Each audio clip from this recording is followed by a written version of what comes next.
Order. We have a salute the flag, please.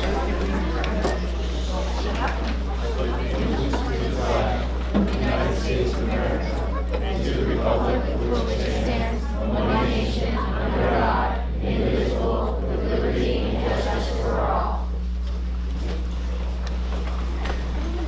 Roll call, please. Mr. Poe? Here. Mr. Espin? Here. Mr. Giannakis? Here. Mrs. Miller? Here. Mr. Pender? Here. Mr. Panisi? Mr. Sesselberg? Mr. Chapman? Here. Mr. Gassio? Here.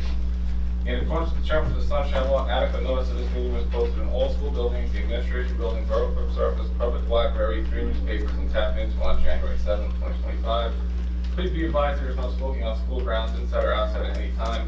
Please silence all electronic devices, and pursuant to district policy number 0167, each statement made by a participant shall be limited to 3 minutes duration, and no participant may speak more than once on the same topic. Thank you, Mr. Benatti. Superintendent's report, please. Thank you, Mr. Cassio. This evening, we have a very packed slate, as well as a very packed house, of presentations by 2 of our elementary schools, followed by our winter sports recognition ceremony, a wellness presentation, and also our student representative, Linda Thomas, is here. So we're going to start it off by asking Ms. Fucci to come up to the podium. Ms. Fucci is the principal of Franklin School, and she'll be introducing the portion of the presentation that she'll be doing this evening, as well as, I understand, 2 of her students will be with her. All right, good evening, everyone. Good evening, Dr. Tansey, Board of Education, members of our community. Franklin, just making sure, slideshow. Franklin School dedicated the month of April to autism acceptance. We hosted a special week of awareness filled with spirit days and sensory-friendly activities designed to help students better understand, appreciate, and celebrate individual differences. Throughout the week, all Franklin students engaged in activities that explored how people with unique abilities prefer to learn, relax, and interact, deepening empathy and strengthening the bonds within our school community. Inclusion practices benefit every student and are especially meaningful for those in our self-contained STEP and Project Inspire programs. At Franklin, we strive to ensure all students feel seen, valued, and a part of the school family. By embracing differences, our students build strong character and help foster a warm, welcoming learning environment for all. Many individuals with autism experience a range of sensory sensitivities. Sights, sounds, smells, textures, and tastes can be either overwhelming or understimulating. Our sensory-friendly activities were thoughtfully put together to support those with sensory processing challenges. However, these activities also promote brain development, emotional regulation, and learning for every student. A favorite activity, which you will see, was making food-grade sensory dough. Students enjoyed creating it together, often helping one another along the way. Some prefer their dough scented, while others liked it plain, demonstrating a range of personal preferences. Shaving cream finger painting was another hands-on option. While it wasn't for everyone due to the mess, many students found it a fun, tactile experience. Others enjoyed spray painting, which offered a cleaner, more controlled way to explore creativity. Students were encouraged to participate in ways that felt right for them. Some discovered they didn't enjoy getting messy, while others fully embraced it. There was something for everyone, even if not everything was for everyone. And that's what true inclusion is all about. Tonight's video highlights our sensory activities week. However, before we press play, I would like to invite 2 outstanding 4th grade students up to join me, Justin Scala and Alex Quaviano.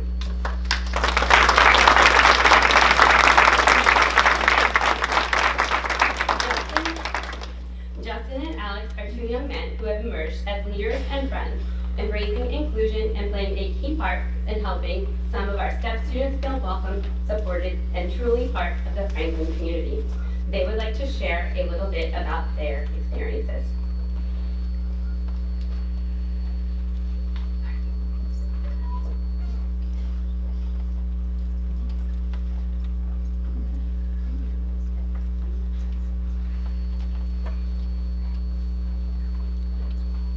Room 1 is one of my favorite places to visit at Franklin School.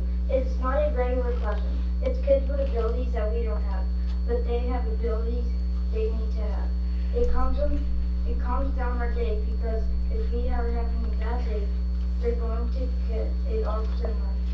It's a fun for them because they are playing with someone besides their classmates. One time during Tiger Tales, we had to cut something, and I was teaching Thomas how to use scissors. I was showing him how to move his hands up and down. He was proud. The teachers couldn't get him to do it, and I had to help him because I am his role model. We have never been made to go in debt. It's always been a choice. It's special. We get stuff to do. We are helping them learn, and we are having learning as well. They are comfortable with us. When I see them have these moments, I know I could be a role model and help them calm down. Inclusion is important because if they are having a sad point in the hallway and you don't laugh at them, they don't know how to control it.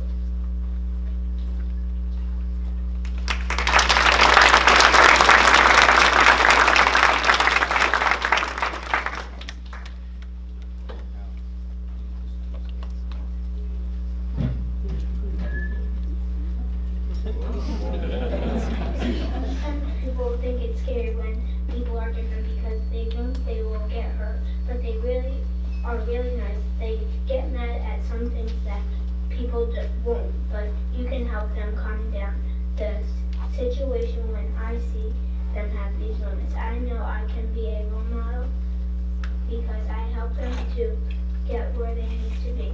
Once I helped Kathleen warm up her hands, I showed her how to rub my hands over hers. I had to help her because she didn't know how. But when I walk into rooms when the kids get excited, and I like that, and I like going back. In conclusion, it is important because you never know what's going on in other people's lives.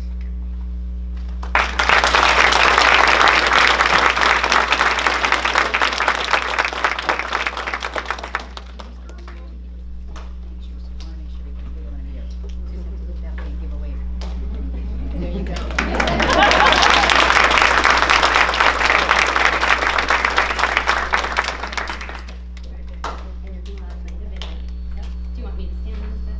Yes.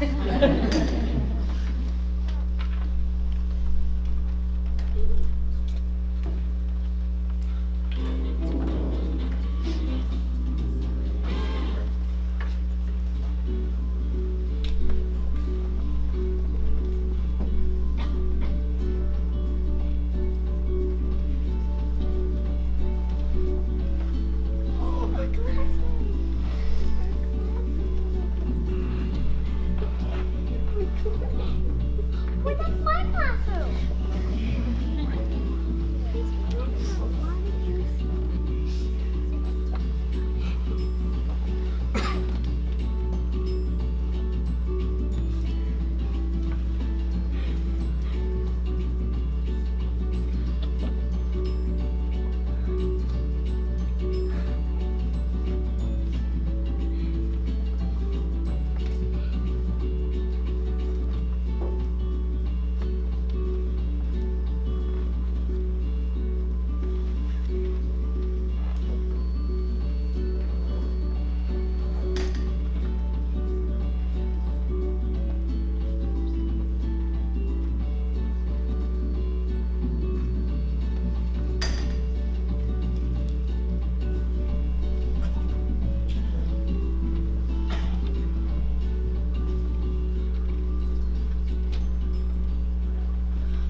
Thank you so much. You did a great job. Thank you so much. You did a great job. Great job. Oh, you want me to go back? Okay. No, okay. I'm going to ask after each presentation, who's ever up at the podium, go on over to where you now see our grant students and have your picture taken. Okay, so after each presentation, we're going to do that.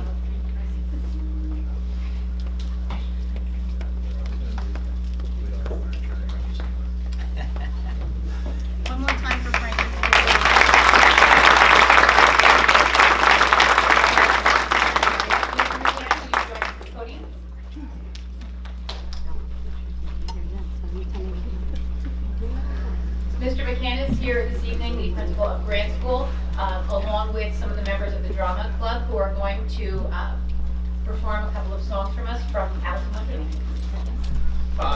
First, I want to thank Dr. Tansey, Ms. Meliska, and the board for having us here. Our students are excited.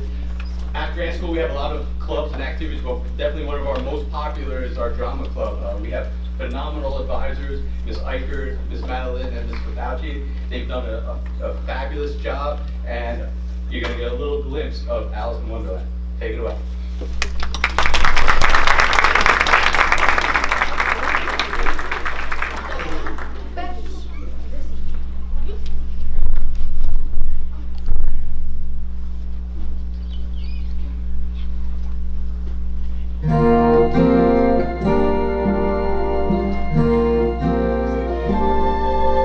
Cats and rabbits could reside in fancy little houses, and each had stations and had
full of wonder is a wonderful venture. An adventure full of wonder is a wonderful venture. Adventure is a wonder.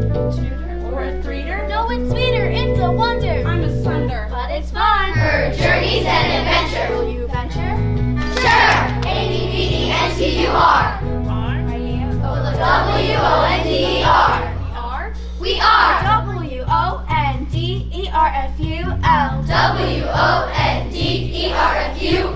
W-O-N-D-E-R. W-O-N-D-E-R. W-O-N-D-E-R-F-U-L. W-O-N-D-E-R-F-U-L. A-D-V-E-N-T-U-R-E.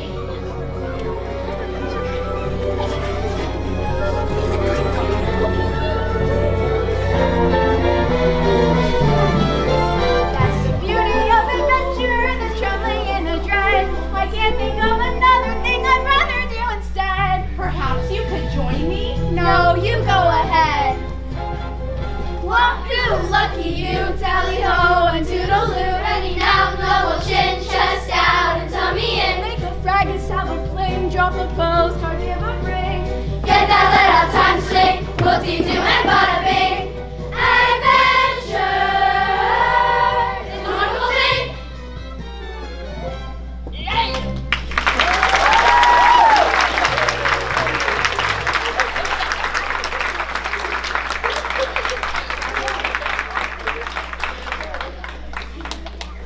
Boys and girls, follow the line. We're going to do one at a time. You're going to go right through to go around to shake hands, okay? So go right through. Follow me. So we're going to follow them.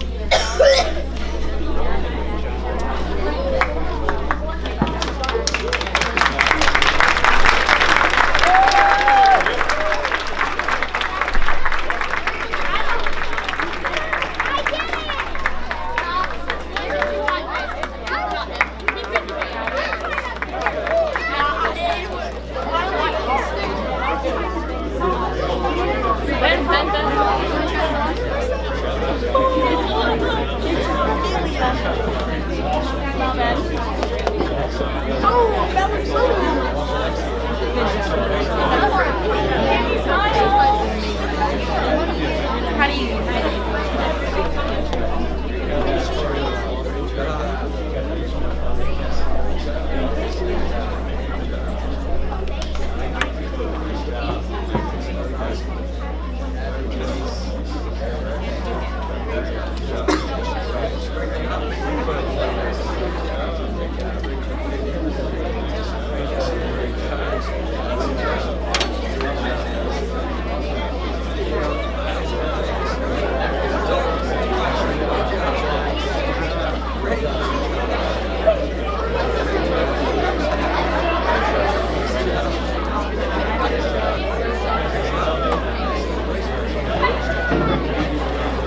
I just wanted to make one more thing that our advisor said. This is only a portion of our drama club because not everyone can come tonight. So we just want to acknowledge that there were many more involved. This is only like a quarter of the students involved, and they did a great job. And the ones that couldn't make it tonight, we just want to acknowledge them also. Thank you.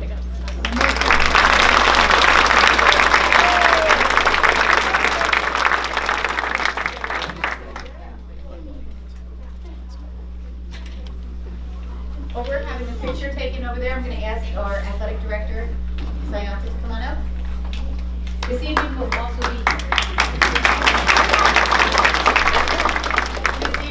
be recognizing our amazing winter athletes. Good evening. I'd like to congratulate and recognize our winter sport athletes. They had a great season, all of them.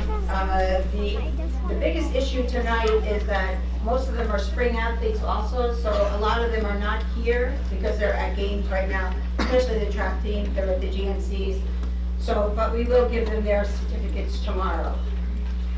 We'll start out. What I would like you to do when I call your name by team, Mr. Fusco will lead you up and you're going to greet each one of the board members, and then we'll have you meet by the clock for your certificates. And picture. And picture, so is whoever is here. For boys basketball, Andrew Baina, Jordan Jones.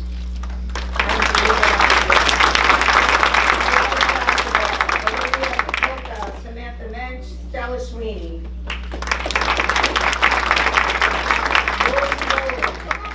Kevin Pasiglia, Ryan Pyro, Anthony Tomei,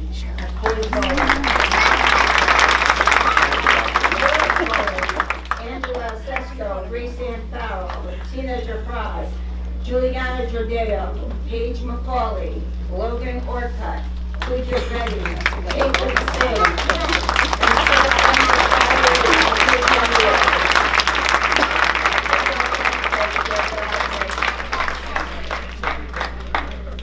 Competition cheerleading, Taylor Evans and Catherine Pfeiffer.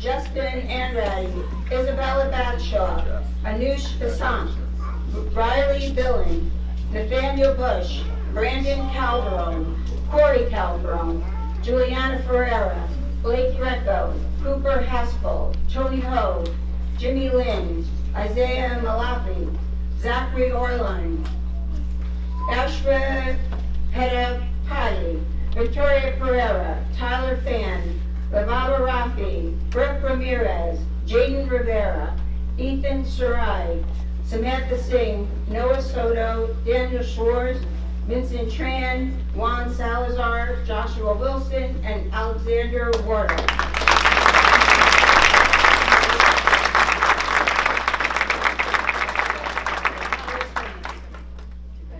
Okay. Winter track. James Adams, Osprey Afri, Brian Aiello, Evan Brown, Daniel Corrales, Tyson Cruda, Brandon DiGeronimo, Nicholas DiGeronimo, Daniel Fullman. I'm sorry.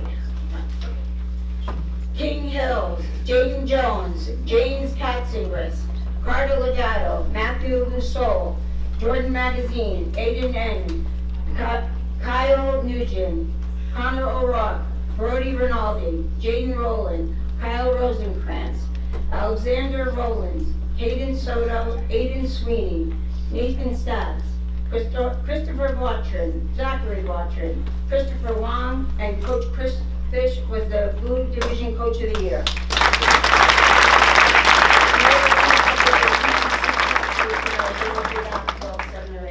Winter girls track will be the same. Ariel Catnalati, Madison Catnalani, Josephine Simster, Natalie Travers, Sophia Valley.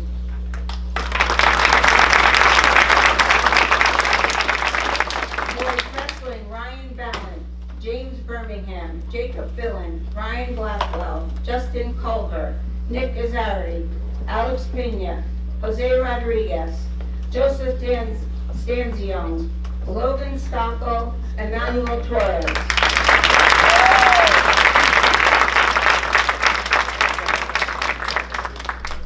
And girls wrestling, Eva Altamirano and Ava Fusaro.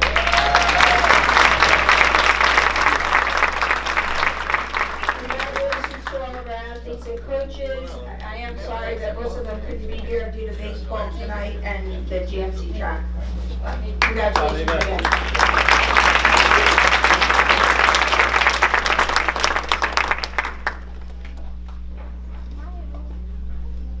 Victoria, do you want to just wait for a moment? Victoria, do you want to wait for a moment? Okay. I'm going to ask our Assistant Business Administrator, Mr. Murat Yazizi, to come on up. We are required by the state of New Jersey to go over our wellness information, and Mr. Yazizi is our official district representative, so come on up. Talk about what's going on in wellness in our district. Good morning. After all these awesome shows and presentations, my report will be very boring. Good evening, everyone. Dr. Lindsay and... Well, actually, Murat, you could sing it. Next year. Good evening, everyone. Dr. Lindsay and members of the board. The primary goal of the 24-25 Wellness Committee was to establish a committed team with representation from each school building in the district. Together, we focused on implementing the key components of the Healthy School programs in alignment with our district's mission to support the well-being of every student. Over the course of the year, the Wellness Committee held 4 meetings during which we reviewed and discussed the district's food service operations, health and physical education programs, and the existing wellness policy. Our work began with a review of the current policy, which continues to reflect the core values and practices central to our wellness mission. This year, to promote greater transparency and support informed food choices, we requested that our food service management company post the ingredients of each food item on the school menus. This step reflects our commitment to ensuring that students and families have access to essential nutritional information. To assess our school's compliance with policy requirements, we conducted an annual wellness survey using the state-mandated wellness policy assessment tool. Results from the assessment, along with supporting documents, will be available on the district website under the parent section. As we move forward, the Wellness Committee is committed to expanding our collaborations with key stakeholders, including students, parents, teachers, and community partners. As part of our continued focus on nutrition education, we are planning to host student assemblies for pre-K through 6th grade in the upcoming school year, centered on healthy eating habits and wellness awareness. We advocate for increased physical education requirements, healthier meal options, and mental health resources as part of a holistic approach to wellness. In closing, we remain dedicated to fostering a healthy, supportive environment for all students. We continue to broaden our outreach to include parents, families, and staff in our wellness initiatives. If you are interested in joining the Wellness Committee, please contact me. My information is available under the District Wellness section of the district website. Thank you.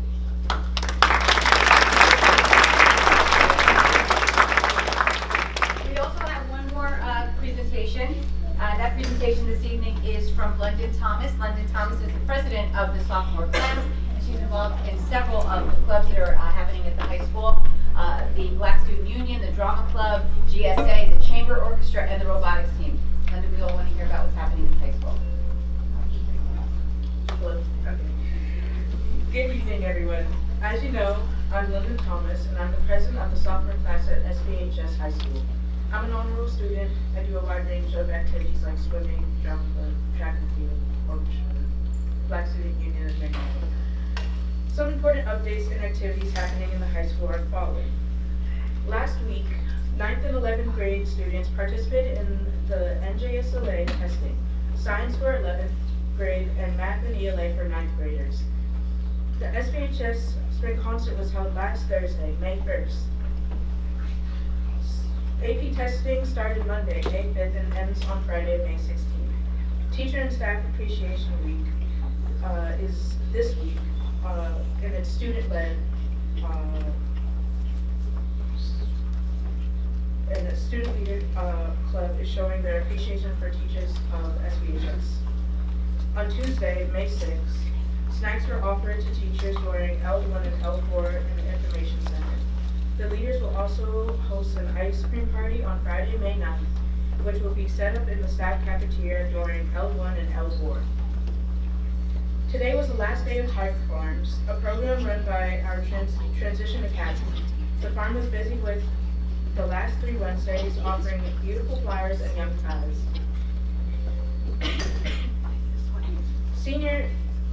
Seniors are counting down to graduation with 25 days with different every day. The week of May 5th, seniors have a thank you wall for students to share messages to our staff. It will be located outside the cafe. The week of May 12th is Theme Spirit Week. All themes will be shared with students and staff. The week of May 19th, Monday during lunch blocks, seniors will be able to leave their handprints on the banner outside of exit 10. Tuesday, May 20th, will be a senior scavenger hunt. Wednesday, May 21st will be a nostalgia day. On May 28th, advice wall will be set up where teachers can share life advice with students. May 29th, there will be an advice wall where seniors can offer advice to underclassmen. Prom will be held on June 5th at the Marigold in Somerset, New Jersey, 6 to 10 p.m. More events are planned for the remainder of the days in June. Monday, June 9th, seniors will pick up their capes and gowns and other important items for graduation. Final exams being on Monday, June 9th and will continue Wednesday, June 11th through Friday, June 13th. Seniors are planning a picnic on Monday, June 16th after graduation practice. Yearbooks are still on sale. Parents and students are encouraged to check their email for more details. Juniors, class of 2026, received emails to schedule their senior portraits for the week of June 23rd at the high school. Emails are also sent to parents and students. There will be a pep rally May 20th, and the high school will be on assembly bell schedule. The high school has many events planned for day of service, such as breakfast with the senior citizens, musical performances for them as well, charity cornhole, charity color run, walkathon, campus / town cleanups, beautification project at the recycling center, as well as in-class service-based activities. Thank you.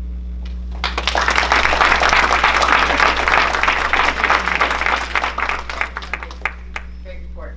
I have a couple more things to present to the public here. As a reminder to the community, the district will be closed May 22nd through May 27th. Students are to return back to school on Wednesday, May 28th. We have those extra days built into our calendar in the event that we had some weather issues over this winter, but it was very mild, so we're going to enjoy a longer Memorial Day break. Last week, the district was informed that we had been awarded a grant from the New Jersey Department of Community Affairs. The grant of $83,000 will be used for playground equipment at Kennedy School and Roosevelt School. The district has committed to match the grant amount for each of the schools, which is $41,500. And as tradition, the PTSOs usually fundraise if they wanted to have something different in their school. So over the next few weeks, our principals, along with the PTSOs and Mr. Wiggins, will be working on what we will be ordering for our preschool. So we're grateful to get that grant. As London mentioned, the day of service is scheduled for May 30th. If you have a moment, please visit the district website to see all the activities that are planned for that day. And if you can, please consider donating to one of the charities that our students have listed for supporting on that particular day. And as London already mentioned, please, our junior and senior parents and guardians, keep your eyes open for some emails that are coming. It'll have some important information about graduation, proms, exams, all those things that are coming up. So much. All right, any board member comments and presentations? Mr. Jeff? I don't really know what to say other than, wow. I mean, just to start with Franklin School, for the inclusion, for, Autism Month of April. I mean, you guys, I think they've already left, but they should be extremely proud of themselves. I mean, what they've done, and then the two young gentlemen to come up and speak here and do such a great job. It was absolutely fantastic. And then moving on to, Grant School, doing their presentation over there. I think that we may have a future American Idol contestant on our hands there. I would never, two things, I would never have the guts to get up there and sing like that. Second thing is, you wouldn't want to hear me. So, great job with that. With all the winter athletes, hold your heads high. You guys did a great job as always. South Plainfield is always academically and athletically superb. And also to London, I guess, who split out. Great job. Thank you very much for your hard work with the student council there, and thank you very much for coming out and doing this. Thank you, Mr. Chapman. Anybody else? Yeah. I'll keep my comments brief. Franklin School, Justin and Alex, thank you for your great leadership in the school. Mrs. Colucci always incredible work to hear what's going on in Franklin, so thank you for sharing that. Mr. McCann, amazing work over there at Grant. As you can see, the participation in the drama program is phenomenal, and as Mr. Chapman said, there's incredible students that we have. Across the board, all of our students are incredible, so it's amazing to just see the work that they do. Going into our winter athletes, incredible job. London, thank you for keeping us super informed. Yeah, I just don't want to belabor the point, but our students are the best, truly. And that's a testament to our staff and our teachers and all of our administrators. Thank you, Mr. Penner. Sharon? I just want to say great job by London. All the students have been giving us such great updates from high school. They're very informative and we truly appreciate it. To Franklin students, they are true heroes to our special needs community. What they do is so important and I can't thank them enough. Great job by the drama club at Grant. We really enjoyed it and maybe one day, if not, I hope it'll be Broadway. All right. And then congratulations on all the athletes and coaches for that athletic achievements this past winter season. Special shout out to Coach Frank Asperry for Girls Bowling Coach of the Year, Blue Division, and Coach Chris Fish on GMC Blue Division Coach of the Year, Winter Boys Track. And to the team for the GMC All Blue Division Champs, also special acknowledgement to the Boys Swimming GMC Division Champs, and to Stella Sweeney for achieving 1,000 points in girls basketball. This is not an easy achievement. If you go to the display, the sports awards display and look, very few males or females ever achieve that. So this is really a big accomplishment for her. And also to Eva Altamirano, one of our female wrestlers, for first place in the GMCs and first place in the North 2 regionals. We're all extremely proud of our athletes and our coaches already. Thank you, Sharon. Anybody else? That's it? Seeing none, we are going to take a quick break. Okay. 2-minute break.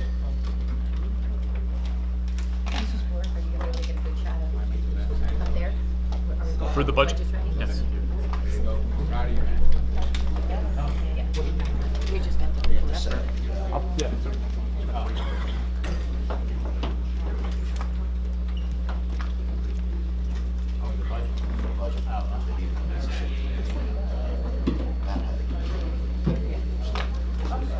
Good, how are you?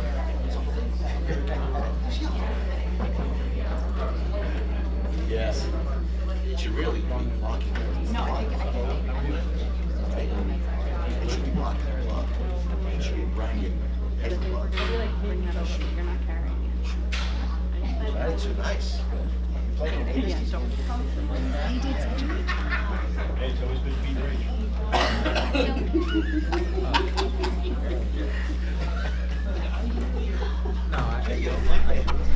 The needle book.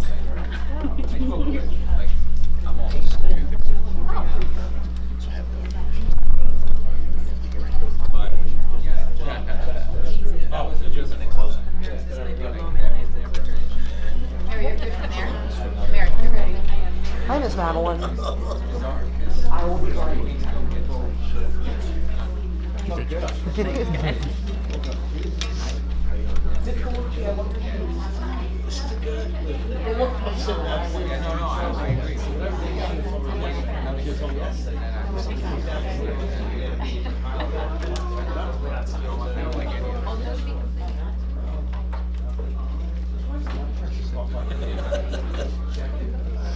Mr. Gasco, I'm ready when you're ready.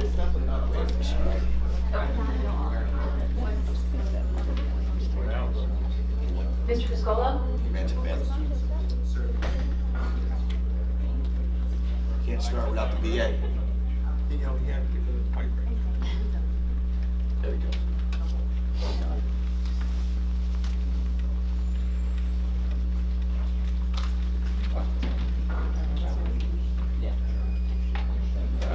Thank you.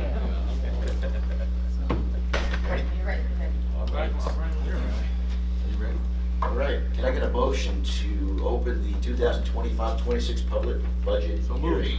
Second. Any discussion? Roll call, please. I don't need one, then I'll cross it out. Go ahead. Tonight I'll be presenting the proposed school district budget for the 25-26 school year. This year's budget process has been anything but typical. Like many districts across New Jersey, South Plainfield is experiencing financial pressures driven by the rising costs that are increasingly difficult to sustain under the state-imposed 2% cap on our tax levy. Despite these challenges, our foremost priority throughout this process has been our students. We have worked diligently to preserve core programs and services while maintaining our programs. This budget reflects our commitment to maintaining a high-quality educational experience and also includes investments into enhancing our student learning across the district.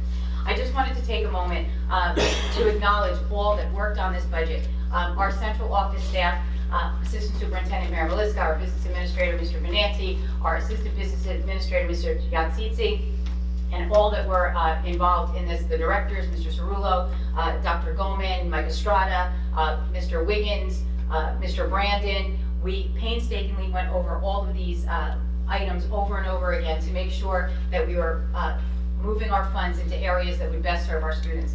In addition, I'd really like to thank our Board of Education members, and although you're seeing them up here, I'm going to read you their names as well. Mr. Casio, our President, Mr. Chapman, our Vice President, Mr. Both, Mr. Espin, Mr. Giannakis, Mrs. Miller, Mr. Pender, Mr. Panisi, and Mr. Susselberg. All of the board members were kept in the loop as we were working through this, and they were sure to let us know what areas they felt were the most important in building this budget. Our mission statement, I'm not going to read it to you, but our mission statement appears on our website, and it is the motto of our district that we keep our students first, and that is what our focus of the budget is. And I asked to put up our chart of our student enrollment. Our student enrollment as of this Monday, May 5th, 2025, our total enrollment of students was 3,853. Our students receiving special education services are 703. Our multilingual learners, MLLs, were 206. And our average daily enrollment is 3,798. The New Jersey Department of Education requires districts to submit enrollment annually by October 15th.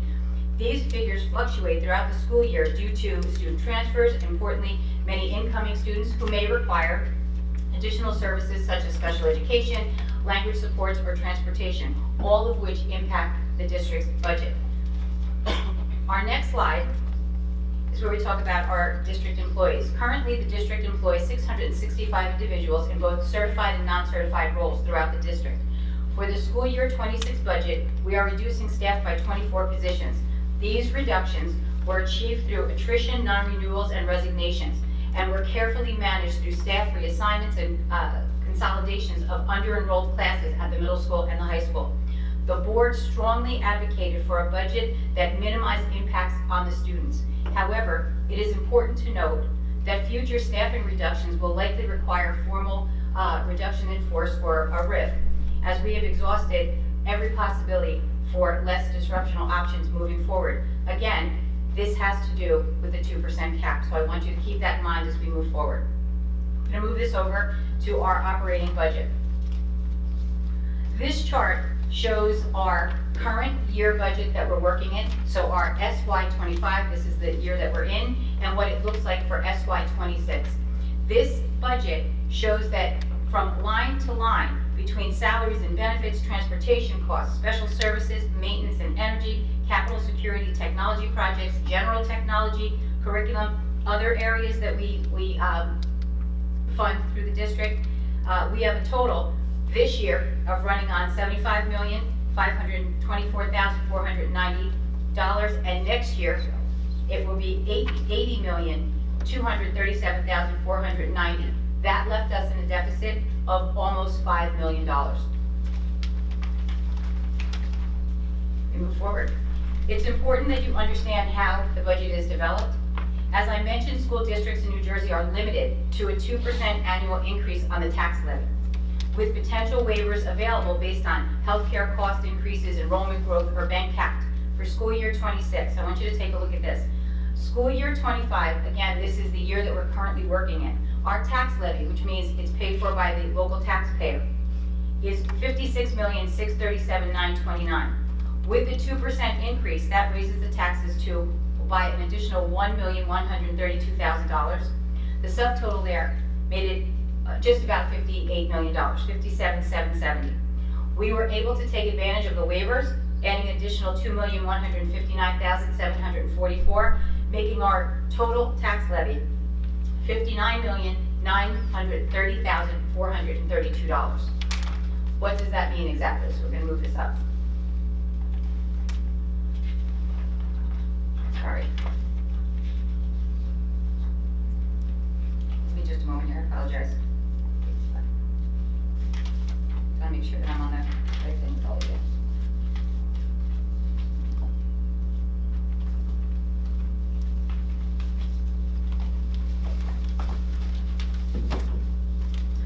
In school year 2025, the district experienced a $1.96 million reduction in state aid. That was based on the number that we lost in state aid, plus the addition of stabilization aid. I know there's going to be a lot of numbers at you, but we'll answer any questions that you have after. Which was partially offset by $1.6 million in stabilization aid. These funds were allocated to the current school year 25 budget and funded a number of the programs that we currently have running. For school year 26, the coming school year, the state aid was increased in the district by $767,293. I want you to understand that actually still left us in a deficit because this year the state did not provide any stabilization aid for the district, actually creating a net loss of the district of $838,840 compared to the current school year. This results in a total aid reduction of $1.96 million over the last 2 years. So to keep in mind, we're going to be currently working with less money next year than we are now, even though you've seen that the state had increased our state aid, but did not give us stabilization aid. We began the process of facing a $4.71 million shortfall after accounting for our 2% tax levy, our approval of waivers, and our state aid.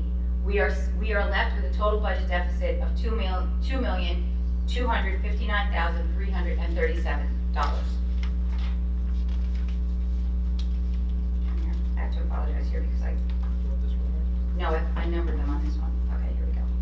In order to reach the number that we needed to reach, we looked at a number of ways that we could possibly balance our budget.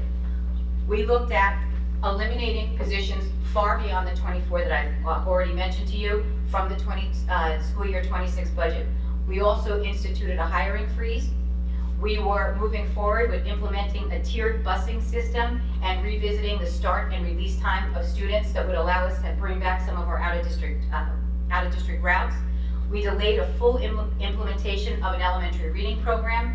We reduced the number of mental health services that would be provided in the district. We deferred the Chromebook replacements for our students and postponed any major facility and infrastructure projects that we had going. These were very difficult decisions, but they were made to protect the essential services while still maintaining fiscal responsibility. That's what we had in mind and we had set for our budget moving forward. I'm gonna move to our tax levy. There you go. As you can see on this slide, this form and application information came from the state of New Jersey. In March of 2025, after our board had set forth their preliminary budget and moved it to the county office, we were notified by the New Jersey Department of Education that the South Plainfield School District and approximately 299 other districts in the state were classified as being under adequacy, meaning the district's local contribution is significantly below what the state determines is adequately funding for the district. South Plainfield is currently, and this is not a number created by the district, this is a number created by the Department of Education, is currently over $16 million in under adequacy. This figure was determined by the state based on factors such as enrollment, demographics, municipal property values, and to address this, the New Jersey Department of Education offered the opportunity for districts to raise their tax levy up to that amount, $16.6 million, in addition to what you are already raising for the year. So they're allowing districts to do this. The board submitted an application that was offered by the state to raise those additional funds. Again, the number identified by our state was $16,661,056 is where they say we are under adequacy. What that means, so you have a better understanding, is for each school district, the state of New Jersey determines the level of funding required to provide a thorough and efficient education for every student. This is known as the adequacy budget.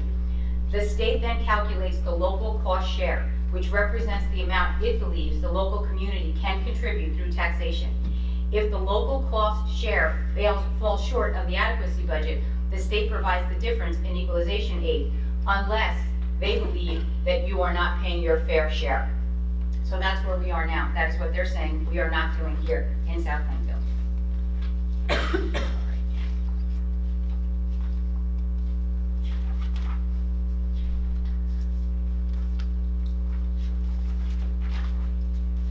Our tax levy application, after discussing with the board and going through all of the items that we are putting through in the budget, is not based on wants, it's based on needs. The board members and the finance committee had very long discussions about what would be appropriate and what they believe that our taxpayers could afford based on what's needed in our district. The board determined that after going through the items that we thought were necessary in order to keep our district moving and providing the quality education that we do, is that we would have our tax levy increased based on the application by $3 million, and the state would contribute to us another $150,000. They would match that $150,000 for us, so we would be receiving $3,150,000. In full transparency, we're going to move this forward. This is don't worry about this because it's on the website. You don't have to take pictures. It'll be up there by tomorrow if you want to, so that you can listen to it. It's important that you understand what this means for us moving forward and how important addressing the 2% cap is at the state level. We believe in full transparency, and we want our public to understand what this is going to do to the district moving forward. Based on current trends, and assuming that we are going to continue with a 2% cap from the state, we are heading what is being referred to as a fiscal cliff. It's used to describe where the school districts in New Jersey are heading.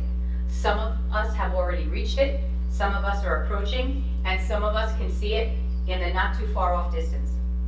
The first slide comparison is showing you that for the school year SY27, so again, we're currently in SY25, this budget is being presented for SY26, but we project forward. So in SY27, this school year, assuming that all of the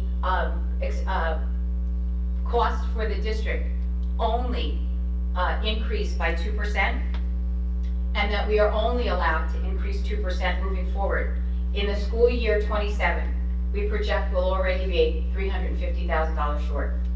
Moving to school year 28, based on our projection, again, if the increase in all of our costs is 2%, in school year 28 will be $700,000 short. Combating this might be possible for a short time with waivers and delays to projects and reductions in force. However, we all know this will eventually come to an end. I think the next slide is much more realistic. Over the past number of years, our costs have increased between 4 and 6%. This is based on a number of different items. It's based on everything that you would just think happens in your own home, the cost of energy, the cost of just running your house. It doesn't increase by 2%. We also have to address that in our salaries, our health benefits that are raised, anything that has to do with special education, out of district cost, and transportation. So we raise usually between 4 and 6% on an average year for us. If you take a look at that, the shortfall based on a number of between 4 and 6% with a 2% cap in the school year 27 will be over $2.5 million short, and in the school year 28 will be over $4 million short. I say this to you because I want you to understand there's very little left in our lines to take. The next step will have to come from this year positions. Next year will be actually raising our class sizes. We wouldn't be able to condense anymore. So I just want you to make sure that we're all understanding what that means. We're gonna move forward one more time. If the district raised your taxes, the entire amount that was available to us on the application of $16.6 million, in addition to the amount that we were able to raise based on our 2% cap and the waiver, the district would have put through an increase that would have cost the average assessed home at $125,000, $131 a month. That would have been the raise there. The board members were adamant that they would not put that burden on the taxpayer, that they directed the administration to keep the programs where they needed to be kept and still keep the taxpayer in mind. What we actually ended up doing was going through all of our lines and putting our funds exactly where we thought they would be best for our students. What we're proposing in this year's school budget is to raise the taxes to $6,461,184. What that means to you, the taxpayer, is on the average assessed home of $125, a little bit over that, 125, I don't know what that number is, 125, 139. The average homeowner would be paying $44 a month for 12 months. And then after receiving information from the borough, we were told that you would be receiving a tax credit on your bill somewhere between $5 and $6 that could bring your taxes down to $38 a month on the average assessed home. So that is what we're proposing moving forward. So you have a better understanding of your town. About 60% of the homes in South Plainfield are assessed at or below the average assessed value of $125, $139. In order for us to move forward with our budget, the board then asked us to go through all of the things that we were able to keep in our budget and put through. So I'm going to read through these. If you see what's up here now, anything that is in black was on our original budget. Anything that's in green is due to the tax levy incentive application that we applied for. We were able to, based on this application, increase in program offerings for special education at the high school, our STEP program at Grant School. We increased the faculty with an additional special education hires, which would be 2, an additional guidance counselor, maintain one of our level 2 techs, and we would be able to maintain 2 of our district-wide mental health providers. In addition, our instructional programs, and I'm not going to read through all of these, but you can just see the impact that additional $3 million has for us. Everything in black already existed in our budget. Everything in green are programs we were able to fully implement or add based on that grant in turn. Our instructional programs, professional development, which is so important for our developing our teachers.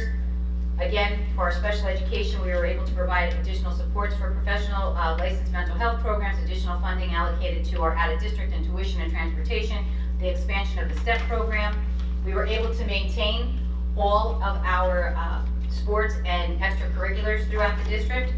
In technology, we were able to put back some of the items that we had removed, but in addition, we are replacing the existing Chromebooks from our leases of grades K through 4. We're adding some additional access controls, which is all part of security.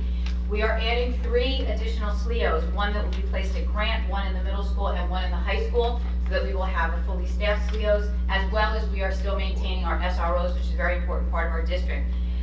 Security, another thing that we are focusing on and making sure that this is something that happens this year. We are going to be putting in an advanced security protection system at South Plainfield High School. It'll be a system that is able to identify concealed weapons, a detective system, and a bag screening system for a safer experience for our students. We'll also upgrade our current cameras to include AI, and we are going to have automated security signage in the hallways. So that means while the kids are changing class, if there was something that happened, we had an emergency, there was a lockdown, something like that, they wouldn't just have to hear it over the loudspeakers. We'll have signage in the hallways so they're able to see what's going on. We were able to do what we need to do in our facilities. However, we are postponing any of the major projects that we had. We'll have to put those on a different track so that we do a 5-year plan and figure out how we can get those things that must be done taken care of. And for those of you that have asked, we will be adjusting our transportation to offer subscription busing because we are bringing back a number of out-of-district routes. We're going to be returning them, at least 2 of our routes. It will be offered to elementary students who live a mile or over. Our secondary students who live 1.25 miles or over, it's going to be offered in September. There'll be limited seating on each bus, so it'll be a lottery like our preschool. Payment will be due in full in August, and it'll be $625 per student annually. I'm going to turn the next thing over to Mr. Benantes, who talks a little bit more about our funding. Thank you, Dr. Tanzi. Those weren't the highlights? There's more to come. The nuts and bolts highlights. There's more. So our total budget for school year 26 will be $88,429,821. Included in that is the tentative budget of $85,527,094. The tax levy incentive aid application requested of $3,150,000. And we are reducing 2 of our reserve accounts, our district maintenance reserve and unemployment reserve, totaling $247,273. As Dr. Tanzi already highlighted, in our budget next year, one of the biggest pieces is staff, and we will have 641 employees next year.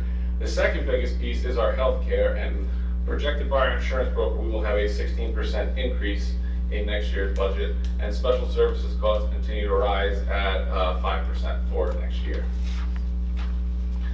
I would like to highlight our student enrollment numbers again. Total student enrollment includes general education, special education, and multilingual learners. We have 3,853 students, 703 special education students, 206 multilingual learners. Our average daily enrollment is 3,798. The estimated per pupil cost for next year is $18,731. This information is provided to us by the NJDOE and includes students educated via the preschool expansion aid. I would just like to highlight our revenue makeup for next year. Of the total revenues, the tax levy makes up 73%, state aid is 18%, grants are 6%, miscellaneous revenue is 1%, and fund balance is 2%. For our appropriations, I would just like to highlight salaries make up 48% of the total expenditures. Fringe benefits, which include health benefits, make up 18% of our budget. In total, they are 66% of the budget. Maintenance is 6%, special services 5%, curriculum 3%, to highlight a few. And to reiterate what Dr. Taney said earlier, the average South Plainfield home assessed at $125,139 would see an approximate increase of $528 over the next 12 months, or $44 per month. As per the South Plainfield Borough, an additional credit will be applied to the residents' tax bills, reducing the monthly impact to approximately $38 for the average assessed home. And approximately 60% of homes in South Plainfield are assessed at or below the assessed value of $125,139. And at that point, I will turn it back over to you, Dr. Tanzi. Thank you so much. Thank you. I just wanted to say, and I know we have some of the public out here, and this presentation will be posted on our website tomorrow morning if you wanted to go back and take a look at it again, as are a couple of our other presentations in the last year. I just really wanted to, again, have the public fully understand the importance of having Trenton and the lawmakers in Trenton really take a look at that funding formula and the 2% tax increase cap that we have for our budget. The costs continue to rise. Obviously, you know, in your own home, they're rising over 2%. So it really is something that we're asking the public to become involved in.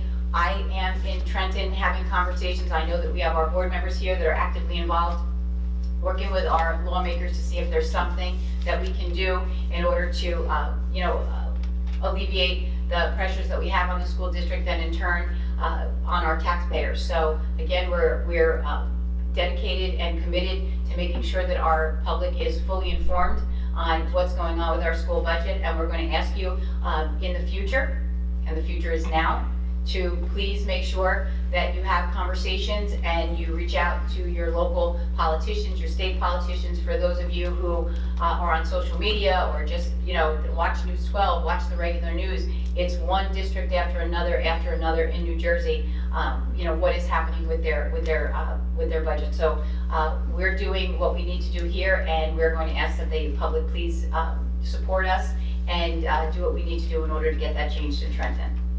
Thank you, Mr. Cascio. Thank you, Doctor. Thank you, Alex. At this time, do we have any public comments on the budget? Seeing none. Any board member comments?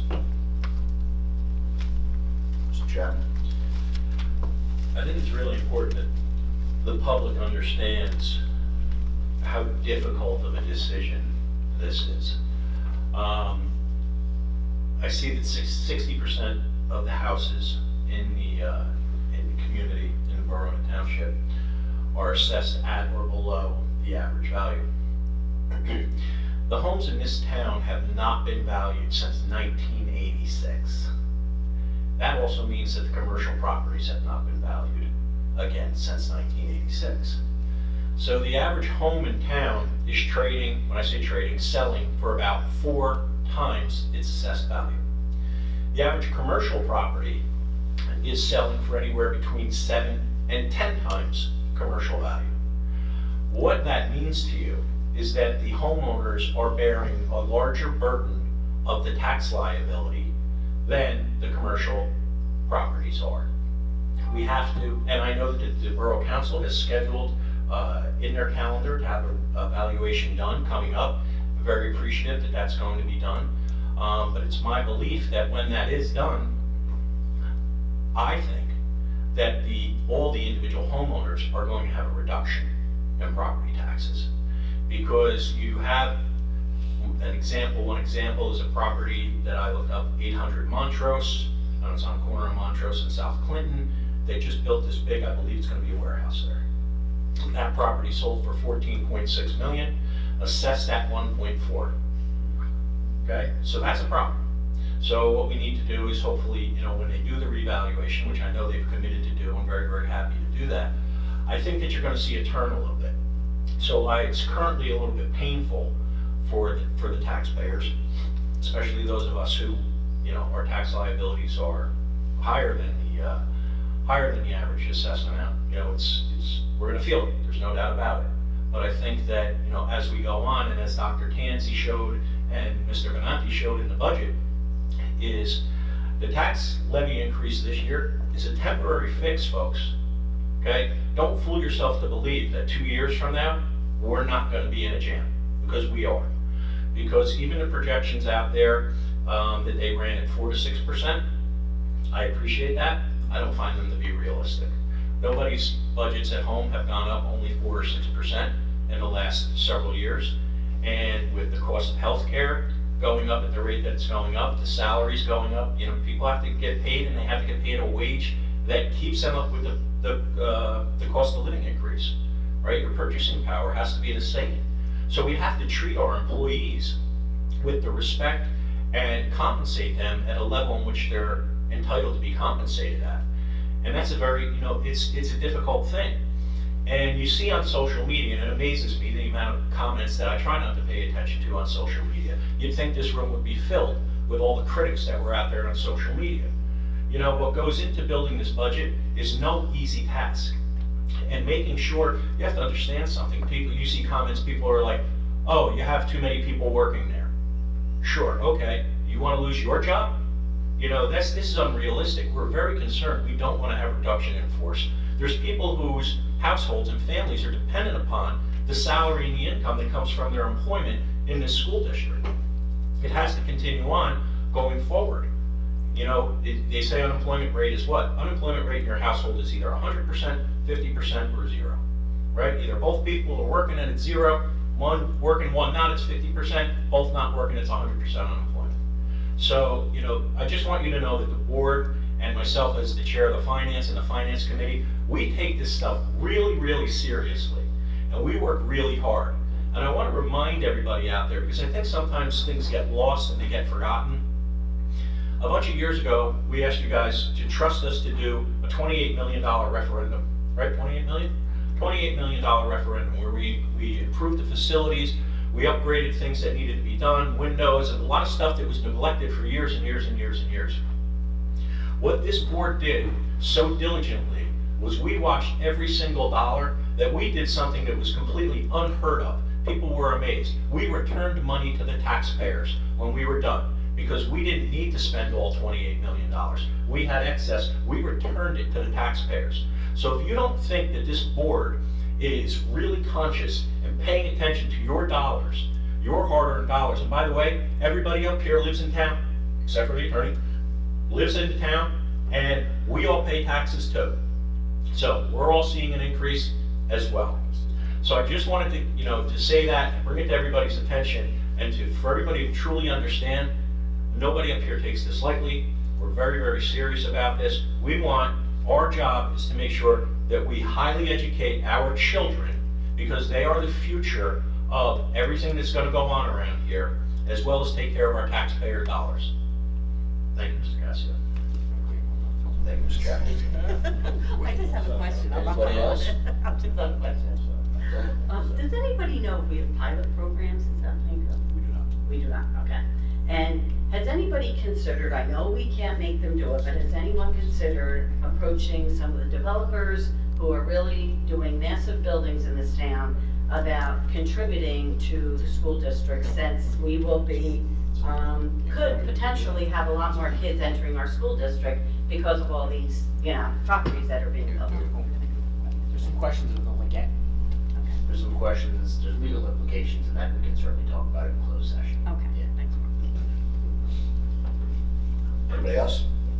Mr. Pender? I'm kind of confused. One second. Then Mr. Pendergoni, and we can answer questions. Just a second. Amazing presentation, Dr. Tansey and Mr. Benanti. Dr. Tansey, can you just walk us through the extent of stakeholder taxpayer input and involvement when deciding the specific increase? So, first we have to take a look at what is the absolute need in the district. So in order to provide our students, in order to provide our students with all the services that we believe they need in order to be successful, that ranges from anything from the reading program that we need to be implemented at the elementary, to programs that we might need to support our special education students. So once we take a look at that, they're not wants, they're needs. So in order to make that happen, then we take a look at what is left in our budget, where is our money. We go back to, we have conversations with you as board members and go through exactly what that number looks like based on the assessment of the homes and what realistically the board feels that the taxpayers could actually absorb. Now, we're going through some really rough times right now, not just South Plainfield, in general. We're going through some really, really rough times. And the board, and we were too, we're very cognizant of the money that we would be asking for. Because to some people, $20 isn't a lot of money. But to some people, $20 is a lot of money. So it was really based on what is it that we can put into our budget that would still allow us to provide our students with that thorough and efficient education. But there were also very deep conversations about not really touching the extracurriculars, the sports, the clubs, because there are students who absolutely come to school and thrive and can't get enough academically. That's what they want. But there is somebody else who comes and just gets through their day. They do what they have to do because they just can't wait to get to football practice. So that's really what goes into it. And I will tell you that we will start talking about next year's budget after we finish our preparing, usually by the 1st of July, in what needs to be ordered. We'll start looking at what has to happen for next year. We already know, based on, let's say, students that are coming in, we see them in July, or then we see students that are moving in September or October or November, and there might be a special education student who needs a program that we don't have. What can we do to support them here, and what does that mean for us? And I know some people will ask this question. We have more special education programs in the district now than we've ever had. And somebody might look at that and say, well, you're taking up space in the schools. You know, when I was in school, we had X amount of students in a class. Well, programs weren't as specific as they are now. Maybe, you know, every year things improve and they have a better way of identifying the needs of a student. So we have programs, and some of our programs are designed that you can't have more than maybe 6 or 8 students in a class, and you might have some that be able to have 12 in them. And somebody might say, well, you have a class with only 12 in them, but those 12 students are getting the instruction that they need in order to help them succeed. And the thought is, well, if you took those 12 students and you moved them out to a special school, then you'd have more room for another student. Well, there's 2 things that happen there. First of all, when you move the student to another school, when you're moving a student to another school, you're trying to move a student in order to provide them a program that maybe we don't have. It's the program that would be the best for them. But ideally, you're supposed to have a student in the least restrictive environment, and that's here with their peers. So even if you have a student in a self-contained class, that student still has the opportunity to be with their peers. And maybe it's not in an English class, but maybe it's in an art class, or maybe it's in a physical education class. You still get to be, you know, to do that. The same with when we have a self-contained class, somebody looks and says, well, you know I know there's a class and they have 2 teachers in there and they have 5 paras. Okay, well maybe that's true, and that's exactly what that student needs. And we're still providing that student with what is the best for them in order to succeed. So it's a very long process, and every single student who comes in has an impact on what happens in the school, regardless if it's preschool all the way up through our transition that somebody could be here until they're 21 years old. Yes, sir. Look, I'm not thrilled about this tax levy hike either, and it's yet to be determined what my tax increase will be, which I believe will be substantial from what I understand. But the bottom line is the school funding formula is flawed. Our legislators know it as well, and Senator Capal especially has been attempting to address this and get it changed. The state has held, as Dr. Tansey said, 4 public hearings so far on the subject. Hopefully going forward, the formula will be adjusted and there will be a lot more transparency in how they come up with our figures, which right now it really isn't so. I have been actively advocating to have this formula changed and for work to be done on it, and I'm urging my fellow board members to do the same because there's strength in numbers. You know, really contact our legislators. I can give you Senator Capal's information if you want, but really we all need to do something about this. We can't just sit back and say, oh well, every year, you know, we're gonna have increases and that's the way it is. We have to fight for this, we really do. All the board members have to get together in their county and really do something about this. That's the way something's gonna get done. You know, I've also been assured by our administration that this money is not gonna be used for, you know, massive construction projects and whatnot, that everything in this budget will be going towards the needs of the kids, which I'm very happy about. Thank you.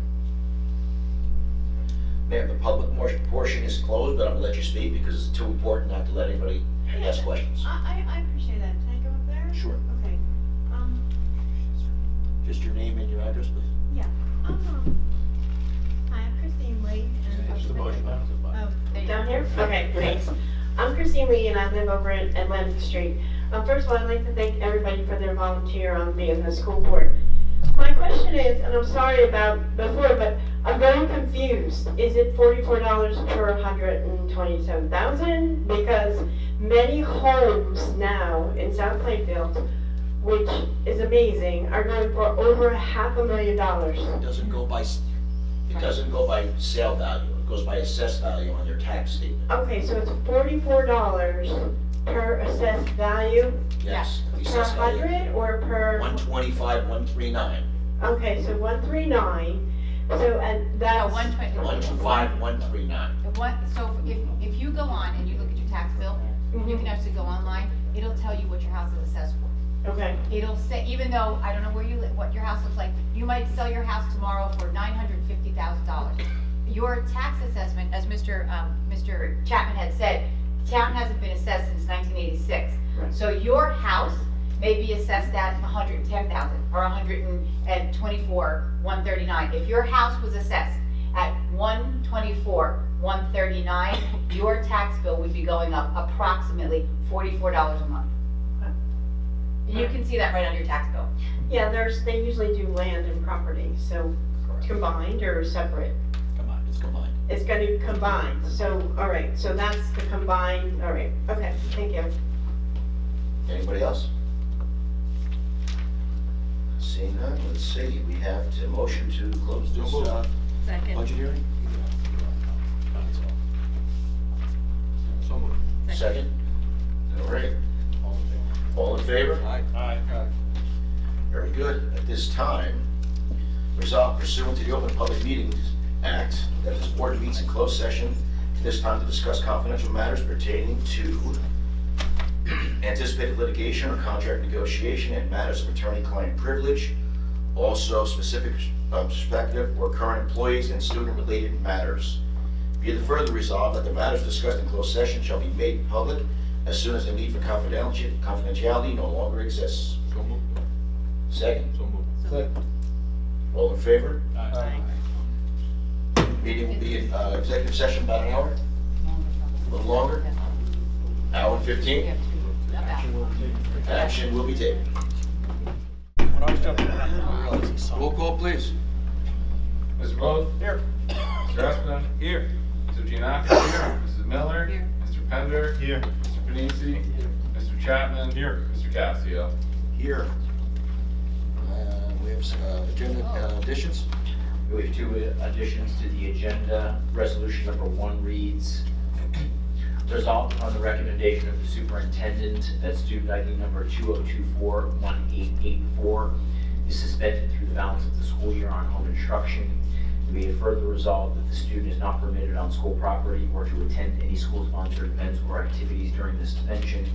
And be it finally resolved that if the student satisfactorily completes her academic requirements and complies with the student code of conduct, she shall be permitted to return to South Plainfield High School for the 25-26 school year. Second resolution is resolved that the board affirms the finding of hid in case number 288994 GS 030-62025, and be it further resolved that the family shall be provided with a written decision along with information on their right of appeal to the Commissioner of Education. Thank you. Any public comments on it? Oh, we have to add that. Yes. Yes. Yeah, motion to add. Motion to add. Second. Any discussion? Roll call. Mr. Booth? Yes. Mr. Espin? Yes. Mr. Giannakis? Yes. Mrs. Miller? Yes. Mr. Pender? Yes. Mr. Panisi? Yes. Mr. Chapman? Yes. Mr. Casio? Yes. Any public comments on agenda items only? Seeing none. Let's see, resolution to approve prior board minutes. So moved. Second. Any discussion? Roll call, please. Mr. Booth? Yes. Mr. Espin? Yes. Mr. Giannakis? Yes. Mrs. Miller? Abstain. Mr. Pender? Abstain also. Mr. Panisi? Yes. Mr. Chapman? Yes. Mr. Casio? Yes. Curriculum, student activities. So moved. Second. Any discussion? Roll call, please. Mr. Booth? Yes, just to be, hang on one second, please. I just want to make sure we're adding the two that I just read in the right section. So the HIBs we put under the curriculum. All right. I don't know, we can have two at a time here. Yeah, I'm just trying to figure out the right category, so it's not finance, not personnel. Is there another one?